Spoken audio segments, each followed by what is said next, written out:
What's going on, Colts Nation? Welcome back to another episode of Bring the Juice.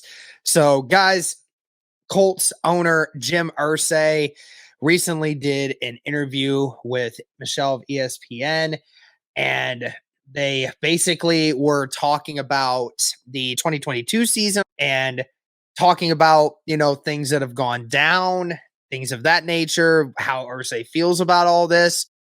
And, we're going to now listen to this and we're going to react to it because I have not heard this yet. But I've heard some people say that it has rubbed people a lot the wrong way. So, I want to get into this. Let's go ahead and listen to this and see what Irsay has to say here.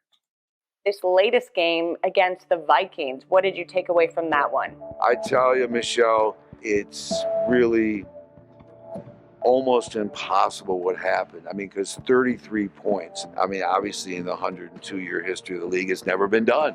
It was incredible how they played and how disappointing, how poorly we played. We let them steal our lunch money. We just let them take it away from us. Very factual. They're talking about the Vikings loss, obviously, and there's nothing else to really say about it. The Colts got embarrassed. They allowed something that had never been done before to happen to them. So, it just goes to show you, where the state of that team is at. So, after so many years of having that stability at quarterback, you really wanted Matt Ryan. What did you see in him that made you believe that he was going to be the answer that you needed? I think we went on the odyssey of, Rivers, Wentz, and now Ryan this year. And, you try to fill this massive void. With Matt, he's such an outstanding man, such an outstanding leader, one of the greatest leaders I've ever been around. He's given us everything he has, but we're hoping Nick Foles can get the ball downfield more. We're hoping there's going to be a spark there. So, talking about Matt Ryan's leadership and everything else, but nobody wants to just say it that Matt Ryan has just not been good or put blame on anyone else when it comes to the quarterback play and everything else. Saying Nick Foles is going to put a spark to something seems like just basically a cop out. They fired their head coach, Frank Reich, after extending him last summer.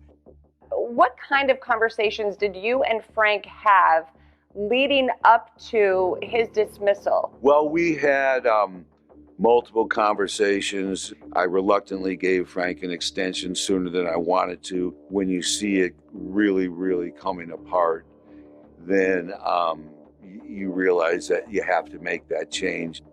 So this isn't the first time, guys, that, Irsay has given somebody an extension and then a year or so after just end up, going and getting rid of them, right? This is the first time he's done it mid-season, but he even thought about Pagano, right? When you talk about Pagano, him and Grigson got extensions for a while and then, they moved on. But I even heard, I don't remember if it's in this, I don't know if it's in this interview or not, but somebody said that he was talking about giving out extensions sooner than he wanted to. He said he thought that giving the extension to Reich would kind of make him better. So he was hoping that, he was hoping that maybe giving him some more incentives would actually make him a better coach. Just goes to show you just how ill ran it is when you're talking about, trying to give somebody an extension to hope that they do better at their job by giving them more money. Just is a illogical fallacy to give, this isn't about paying somebody more and hoping that, they paying someone a little more at a job and that they'll just hopefully do their jobs more or stick around a little more. That's not the same thing as this. And it's just going to show you, and we'll hear more from this, but he gave Frank Reich the money more sooner than he wanted to. I mean, I don't know if he's just saying that just because of the fact that what we've seen now, or if he always felt that way. But either way, it sounds stupid. Frank's forever part of the horseshoe, and he's beloved. He very well may coach again big time, and we're rooting for him to do that. After you let go Frank Reich, then your next move was both unexpected and unprecedented. Why Jeff Saturday? Michelle, the process was a very, very unusual process where the New England game ended and instantly engaged with Jeff. Jeff had to be certain. Did you talk to Karen, your wife? Are you sure you're all in? Had Jeff Saturday said no and politely declined, Frank Reich would not have been relieved of his duties? Certainly not that week. So there he was talking about it, guys. I mean, he said it. His mind was made up on Frank Reich and all things considered. But, he just said, I wouldn't have done it that week had I not, heard from Jeff Saturday and he said that he didn't want to do it. Then Frank Reich would have remained the coach, but wouldn't have been fired that week. Again, I've heard some people say that, this is a really terrible look. I'm not going to say it's not a bad look. But obviously just goes to show you that, again, something didn't have a plan, right? The Colts over the last season have had a lot of situations where they didn't have plans, right? So again, just going to show you how much trouble there is amongst the top of the Colts right now. Let's also be clear, the Rooney Rule does not apply to interim coaches. But how do you respond to the criticism that, yet again, that is a missed opportunity for a diverse candidate? It was something where we were right in line with the Rooney Rule, and we are under great pressure. Believe me, it wasn't until 1:30 in the morning almost before it was going to be clear that Jeff was going to become our head coach. So there's not time to go through the longer Rooney Rule process, but it is an interim coach, and at the end of the year, that's when the process steps forward.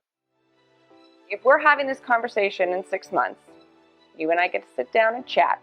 Who's your head coach? Who's your GM? Who's your quarterback? Head coach is unknown until the interview process goes forward. I will go into it fiercely open-minded, and I'll be looking for the best direction for us to win. Jeff, I believe, is an outstanding candidate.